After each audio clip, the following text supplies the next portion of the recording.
మైదా వాడకుండా అరటి పండ్లతో ఒక మంచి బ్రౌనీ రెసిపీని చూసేద్దామా? హలో! నమస్తే. Welcome back to my channel. అందరూ బావుండాలని మనస్ఫూర్తిగా కోరుకుంటూ నేను మీ జానుని. ఈరోజు మన వీడియో ఇది బనానా బ్రౌనీ అండి.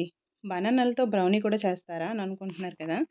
అవునండి. బనానా బ్రౌనీయే అనమాట. చాలా చాలా బావుంటుంది. చాలా టేస్టీగా ఉంటుంది. అండ్ యమ్మీగా కూడా ఉంటుంది. ఇంట్లో పిల్లలు కేక్ చేయమని గోల పెడుతున్నప్పుడు ఇలా అరటి పండ్లు, అలాగే నేనైతే ఇక్కడ మల్టీగ్రెయిన్ పిండినైతే యూజ్ చేశాను. మల్టీగ్రెయిన్ పిండితో ఇంత మంచి కేకా అని అనుకుంటున్నారు కదా! చాలా చాలా బావుంటుందండి. మల్టీగ్రెయిన్ అలాగే బనానా ఇంకా డార్క్ చాక్లెట్. ఎంత బావుంటుందో! చాలా చాలా టేస్టీగా ఉంటుంది. చూసేద్దాం మరి.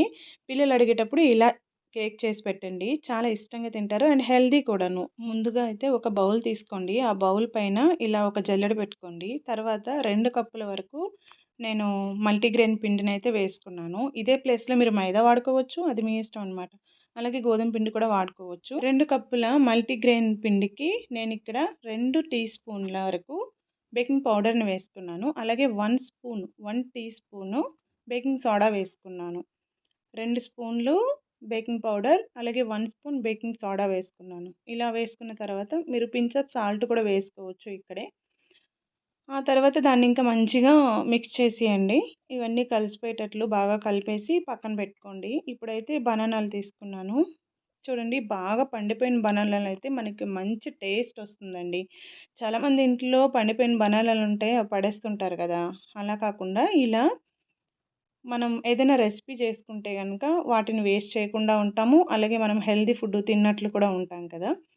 సో, అదనమాట. ఇంకా ఇక్కడ ఆ బనానాలని నేనైతే ఇక్కడ 3 బనానాలు తీసుకున్నాను. దాన్ని మంచిగా ఇలా స్మాష్ చేసేయండి. మరీ పల్పు ఉండే బనానాలైతే తీసుకోవద్దు. బాగా పండినవి తీసుకోండి. అంటే కొంచెం గట్టిగా ఉంటాయి గదా! అలాంటివి కాకుండా బాగా ముగ్గిపోయిన పళ్ళు తీసుకుంటే మనకి టేస్ట్ అనేది చాలా చాలా బావుంటుంది.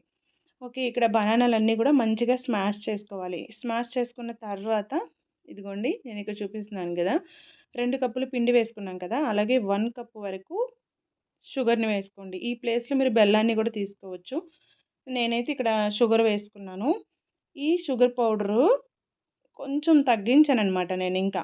ఒక 3, 4 స్పూన్లు తగ్గించే వేసుకున్నాను 1 కప్‌కి. ఎందుకంటే కొంచెం ఎక్కువ స్వీట్ అయిపోతది, ఎగటగా ఉంటదని జెప్పేసి తగ్గించుకున్నాను. మీరైతే కొంచెం అలా తగ్గించి వేసుకోవచ్చు. లేదంటే పూర్తిగా ఒక కప్పు కూడా వేసుకోవచ్చు. అది మీ ఇష్టము. షుగర్ వేసుకున్న తర్వాత బటర్‌ని వేసుకున్నానండి. బటరు కరిగించి వేసుకోండి. 1/4 కప్పు బటర్ వేసుకోండి. బటర్ వేసుకోవడం వల్ల ఇంకా టేస్ట్ అనేది ఇంకా బావుంటుందనమాట ఆయిల్ కంటే కూడా. ఆ తర్వాత వెనిల్లా ఎసెన్స్ వేసుకోండి. 1 స్పూన్ వేసుకున్నాను. వేసుకోకపోయినా పర్లేదండి. ఎందుకంటే బనానా ఫ్లేవర్ వస్తుంది. బావుంటుంది. ఇలా బటరు ఇంకా వెనిల్లా ఎసెన్స్ ఈ 2 వేసిన తర్వాత బటర్ అయితే 1/4 అలాగే వెనిల్లా ఎసెన్స్ 1 టీ స్పూను. ఇంకా నేనిక్కడ లాస్ట్‌లో చూసారు కదా! వెనిగర్ వేశానండి. హాఫ్ స్పూన్ వేశాను. హాఫ్ స్పూన్ వెనిగర్ వేసుకున్నాను. ఇగోండి ఈ మొత్తం కూడా మంచిగా మొత్తం కూడా కలిపేసుకోండి అన్నీ కలిసిపోయేటట్లు బనానాల్లో. ఇంకా ఇప్పుడైతే మొత్తం కూడా ఈ లిక్విడ్స్ అన్నీ కూడాను మనం డ్రై ఇంగ్రీడియెంట్స్‌లో వేసుకోవాలనమాట. ఆ పిండిలన్నీ గూడా పెట్టుకున్నాం గదా! కలిపి ఆ గిన్నెలో పోసేయండి. లేదు మీరు అంటే ఈ లిక్విడ్‌లోనే డ్రైవి గూడా ఆ పిండి కూడా వేసేయొచ్చు. నేనేంటంటే రివర్స్‌లో వేశాను. ఎందుకంటే నాకు ఆ బౌల్ సరిపోదు కనుక. అందుకని నేను ఈ పెద్ద బౌల్‌లో రివర్స్ చేసుకున్నాననమాట. మీరైతే పెద్ద బౌల్ తీసుకున్నారనుకోండి, అప్పుడు ఇందులోకి షిఫ్ట్ చేయాల్సిన అవసరం లేదు. డైరెక్ట్‌గా పిండిని ఆ లిక్విడ్‌లో వేసేయొచ్చు అంతే. ఇలా మొత్తం గూడా కలిపేసుకోండి. ఇంకా మనకిది టైట్‌లా ఉంటుంది. ఎందుకంటే లిక్విడ్స్‌కి ఈ పౌడర్ అనేది ఎక్కువైపోతుందనమాట. ఈ పిండి. సో, మనం ఇంకా పాలనేది వేసుకోవాలి. ఇంత పాలు, అంత పాలని ఏం ఉండదండి ప్రతిదానికి కూడా. మీరు ఒక్కొక్కసారి లిక్విడ్ అనేది కొంచెం లూజ్ అవుతుంది. ఇంకొకసారి లిక్విడ్ టైట్ అయిపోతుందనమాట బ్యాటర్. సో, అలాంటప్పుడు మనం పాలని చూసుకుంటూ వేసుకోవాలి. ఇక్కడైతే నేను పాలు వేసుకొని చూసుకుంటూ పాలు వేసుకొని కలుపుకున్నాను. హాఫ్ కప్ పాలు పట్టేయండి నాకు. హాఫ్ కప్ అనే చెప్పలేననమాట. కొంచెం లూజ్ అయిపోవచ్చు, కొంచెం టైట్ అయిపోవచ్చు. అందుకని చూసుకుంటూ వేసుకోండి అని చెప్తున్నాను. ఇంకా అలా పాలు వేసుకొని కలుపుకున్న తర్వాత ఇందులో టూటీ ఫ్రూటీలు, అలాగే చాకో చిప్స్ వేసుకున్నాను. ఆ తర్వాత డార్క్ చాక్లెట్‌ని కూడా కొంచెం కట్ చేసుకొని వేసుకున్నాను. ఇలా వేసుకోవడం వల్ల ఈ dark chocolate, tutti frutti optional అండి. వేసుకోకపోయినా పర్లేదు. కానీ డార్క్ చాక్లెట్, చాకో చిప్స్ వేసుకోవడం వల్ల మనకి టేస్ట్ అనేది అసలు నెక్స్ట్ లెవెల్‌లో ఉంటుందనమాట. చాలా చాలా బావుంటుంది. ఇది బనానాతో, మల్టీగ్రెయిన్‌తో చేశామన్నట్లు ఉండదు. ఎక్కడి నుంచో ఏదో కొత్త రెసిపీని తెచ్చాము అన్నట్లు ఉంటుందనమాట. చాలా బావుంటుంది. ఏ షాప్ నుంచి తెచ్చారని గూడా అడుగుతారు తెలియకపోయిన వాళ్ళైతే. అంత బావుంటుంది. నన్ను నమ్మి ఒకసారి ఇంట్లో ఇది ట్రై చేయండి. చాలా చాలా బావుంటుంది. సేమ్ నేను చెప్పిన కొలతలతో గనక ఒక పర్ఫెక్ట్ కేక్ బేక్ అవ్వాలి అని అంటే గనక మెయిన్ కొలతలండి. కొలతలు గనక మనం సరిగ్గా చూసుకున్నామంటే మొత్తం పర్ఫెక్ట్‌గా వచ్చేస్తుంది. ఆ కొలతలతో పాటు కూడా బేకింగ్ అనేది చాలా ఇంపార్టెంట్. అంటే బేక్ చేసే ముందు మనం ప్రీహీట్ చేసుకోవాలి ఫస్ట్. ప్రీహీట్ చేసుకున్న తర్వాతనే పెట్టాలి. నేనైతే ఇక్కడ ఈరోజు ఓవెన్‌లో పెట్టేస్తున్నాను. అప్పుడైతే అంటే ముందు ఇప్పుడు నాకు ఓవెన్ ఉంది. అందులో వేసేస్తున్నాను, పెట్టేస్తున్నాను.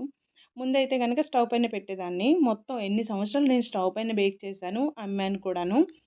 సో, స్టవ్ పైన రాదు అని అనుకోకండి. ఇక్కడైతే నేను ఓవెన్‌లో పెట్టేస్తున్నాను. మీరైతే గనక ఎక్కడైనా అంటే మీకు ఎక్కడ అవైలబుల్‌గా ఉంటే అలా పెట్టుకోండి బావుంటుంది. స్టవ్ పైన ఎలా చేయాలి అనేది మన ఛానల్‌లో ఉంటుంది చూసేయండి. ఇంకా ఇక్కడైతే నేను మిగిలిన పిండిని కప్ కేకుల్లో కూడా వేసుకొని బేక్ చేసుకుంటున్నాను. కేక్ బేక్ చేసేటప్పుడు టైమింగ్ కూడా చాలా అవసరమండి. మనం ఎంత టైము దాన్ని పెట్టుకున్నాము, చూస్తున్నాము అనేది. ఇప్పుడు స్టవ్ అనుకోండి పర్లేదు మనము చూస్తూ ఉంటాము పదే పదే అది తెలుస్తుందనమాట. కానీ ఓవెన్ అనుకోండి మనం ఒకసారి ఎక్కువగా పెట్టేసామనుకోండి అప్పుడు ఏం చేయలేము. అప్పుడు కూడా తీసి చూడొచ్చు. కానీ అంత రిస్క్ ఎందుకండి.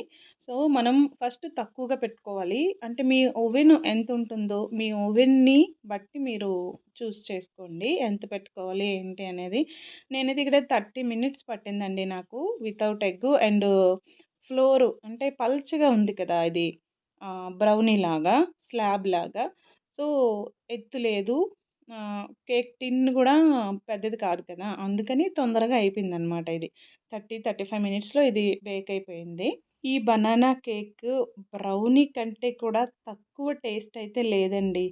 అంత టేస్టీగా ఉందనమాట. ఒక్కసారి మీరు ట్రై చేసి ఎలా వచ్చిందనేది కింద కామెంట్‌లో చెప్పండి. ఇందులో మీకేమైనా డౌట్స్ ఉంటే గనక మీరు నాకు కామెంట్ చేస్తే నేను మీకు తప్పకుండా రిప్లై ఇస్తాను.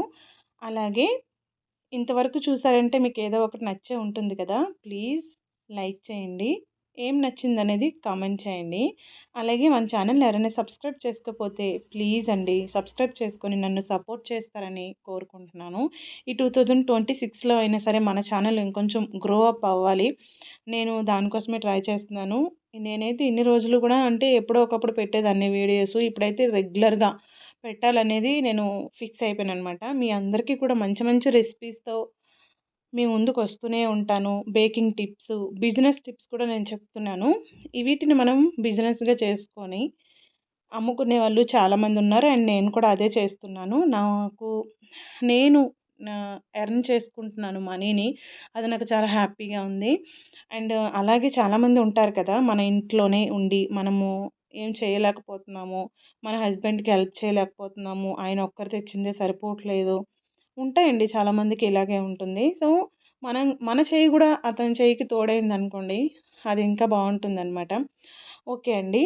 ఇంకా మీరు నేర్చుకుంటారంటే నేను నేర్పించడానికి రెడీగా ఉన్నాను. ప్లీజ్ ఏంటి అనేది నాకొక మెసేజ్ చేయండి. అలాగే ఒక లైక్ చేయండి. ప్లీజ్ అండి.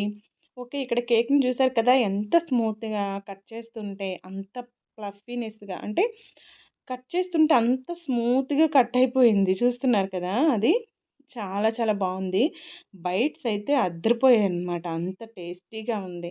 బ్రౌనీ కంటే తక్కువ టేస్ట్ అయితే అస్సలు లేదు. చాలా చాలా బావుంది. ఒకసారి ట్రై చేయండి. ఓకే అండి. ఉంటాను మరి. Bye. Take care. Thanks for watching this video.